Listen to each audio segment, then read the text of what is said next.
नमस्कार दोस्तों, आप सभी का स्वागत है आपके अपने YouTube चैनल मानव जीवन में। दोस्तों, लाइफ में सभी आगे बढ़ना चाहते हैं और लाइफ में आगे बढ़ने के लिए हमें रोज ही कुछ नया सीखना चाहिए और आगे बढ़ना चाहिए। तो चलिए आज की प्रस्तुति शुरू करते हैं। जय श्री हरि विष्णु, जय मां लक्ष्मी। दोस्तों, 25 मार्च 2024 के दिन करीब 400 वर्षों बाद एक दिव्य और दुर्लभ संयोग बनने जा रहा है, क्योंकि इस दिन सभी पूर्णिमा में से सबसे बड़ी पूर्णिमा फाल्गुन पूर्णिमा पड़ने जा रही है।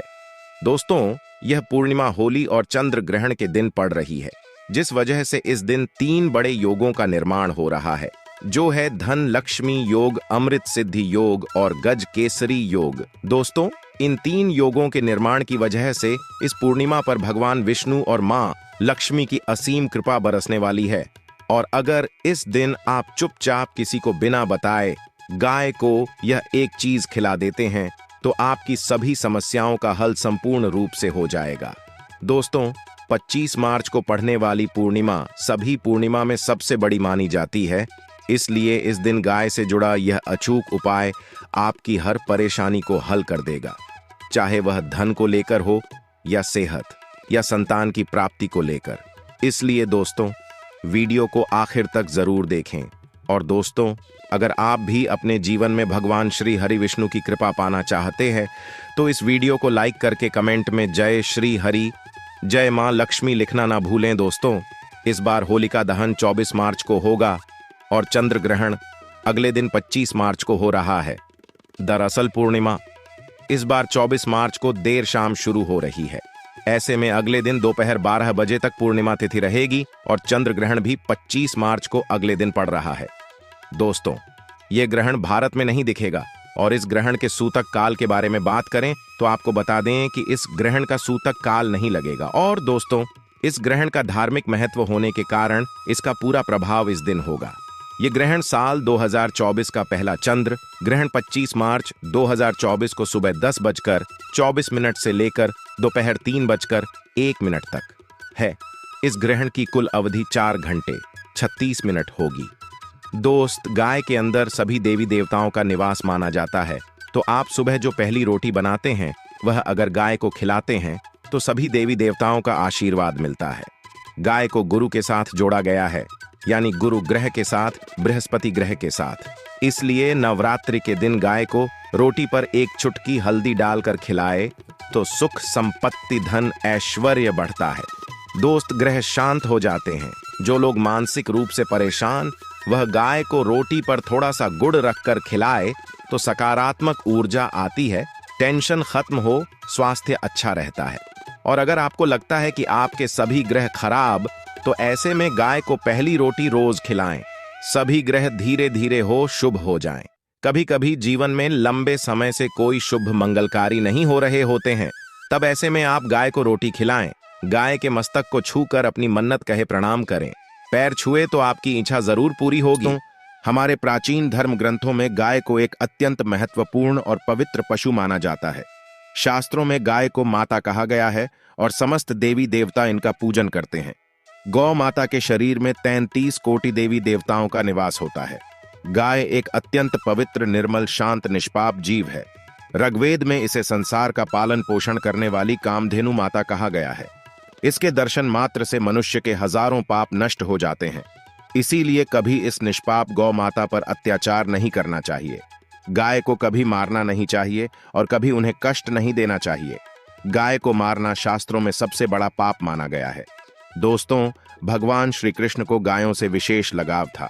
उन्हें गौ माता बहुत अधिक प्रिय थी।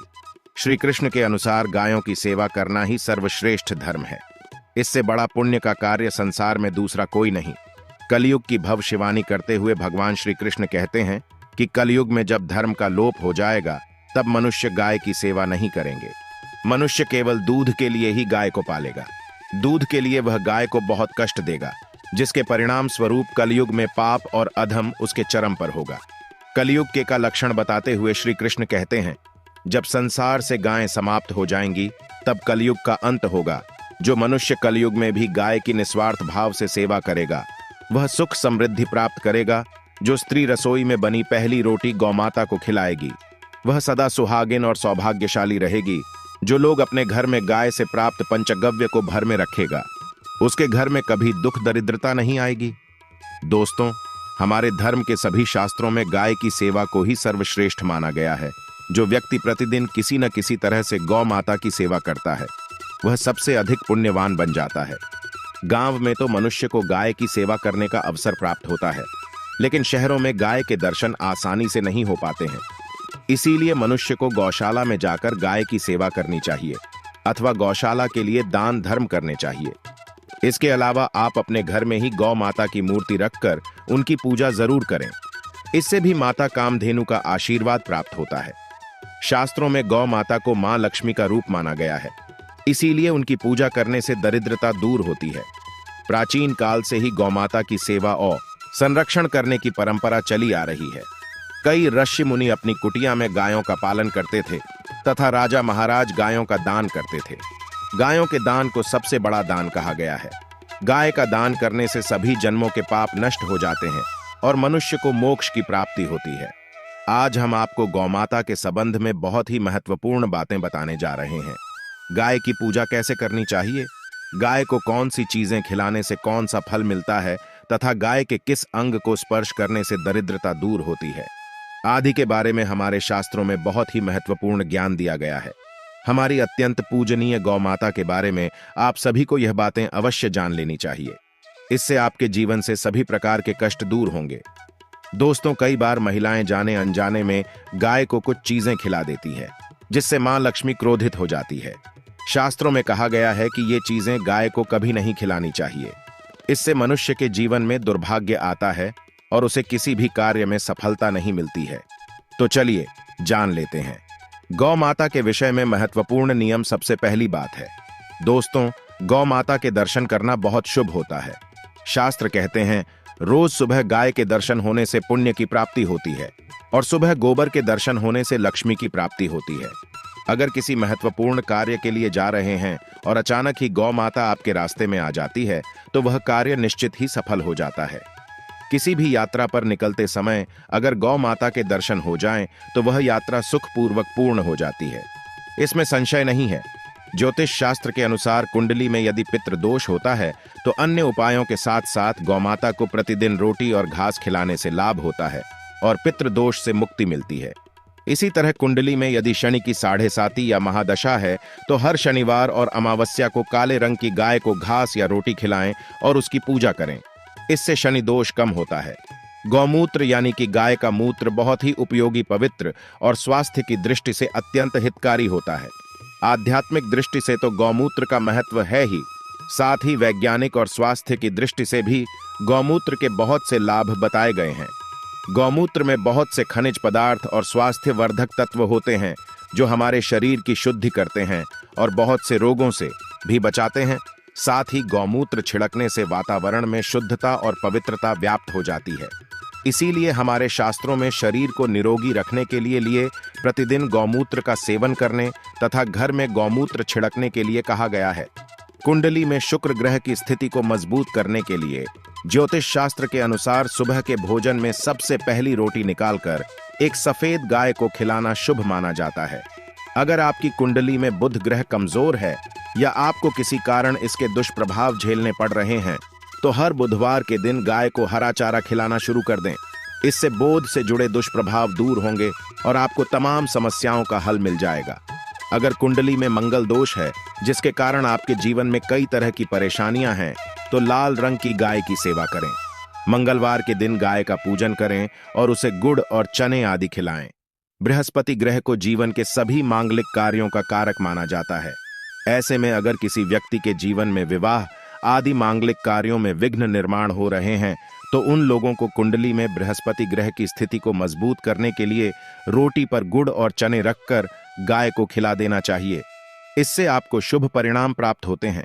अगर घर में अशांत दी है, लड़ाई झगड़े होते रहते हैं तो घर में सुख शांति बनाए रखने के लिए घर के अंदर गाय के गोबर से बने उपले को जलाना चाहिए और उसका धुआं संपूर्ण घर में फैलाना चाहिए। इससे घर की नकारात्मक ऊर्जा नष्ट होती है और सकारात्मक ऊर्जा में वृद्धि होती है। गाय के दूध, दही, घी, गोबर और गौमूत्र से बनने वाले मिश्रण को पंचगव्य कहते हैं। पंचगव्य को पापनाशक कहा जाता है। और हिंदुओं की एक धार्मिक विधि प्रायश्चित करने में इसका उपयोग किया जाता है। पंचगव्य को बनाने वाली सभी वस्तुएं अत्यंत उपयोगी होती हैं, जो स्वास्थ्य के लिए लाभदायक तो है ही, साथ ही औषधीय गुणों से भी भरपूर है। दोस्तों, अगर आपके द्वार पर माता आती है तो उसे बिना रोटी खिलाएं जाने मत देना, नहीं तो आपको दुर्भाग्य का सामना करना पड़ेगा। क्योंकि जिसके द्वार से गाय बिना कुछ प्राप्त किए लौट जाती है, उसके घर से लक्ष्मी भी चली जाती है। प्रत्येक स्त्री को प्रतिदिन गाय के लिए एक रोटी बनानी चाहिए और प्रेम से गौ माता को खिलानी चाहिए। इससे गौ माता का आशीर्वाद प्राप्त होता है और मन की इच्छाएं पूर्ण होती हैं। कुछ लोग गौ माता को बासी भोजन अथवा जूठन खिला देते हैं। ये शास्त्र में पाप माना गया है। आप किसी अन्य पशु को खिला सकते हैं, लेकिन गाय को कभी जूठन नहीं खिलाना चाहिए। भूख लगने के कारण गौमाता उस अन्न को ग्रहण कर लेती है, लेकिन इसका पाप उस व्यक्ति को लगता है जो गौ माता को ऐसा बासी भोजन खिलाता है। गाय एक शाकाहारी और पवित्र पशु है, इसीलिए गाय के भोजन में कभी मांस, अंडे आदि चीजें नहीं डालनी चाहिए। ऐसा करने से महापाप लगता है। यदि आपकी कुंडली में चंद्र दोष है और जिसके कारण लगातार परेशानी उठानी पड़ रही है, तो आप यह एक उपाय जरूर करें। आप रोटी पर सफेद मक्खन, नमक और घी लगाकर गौ माता को खिला दें। यदि शनि दोष है तो आटे में थोड़े काले तिल मिलाकर रोटी बनाकर गौ माता को खिला दें।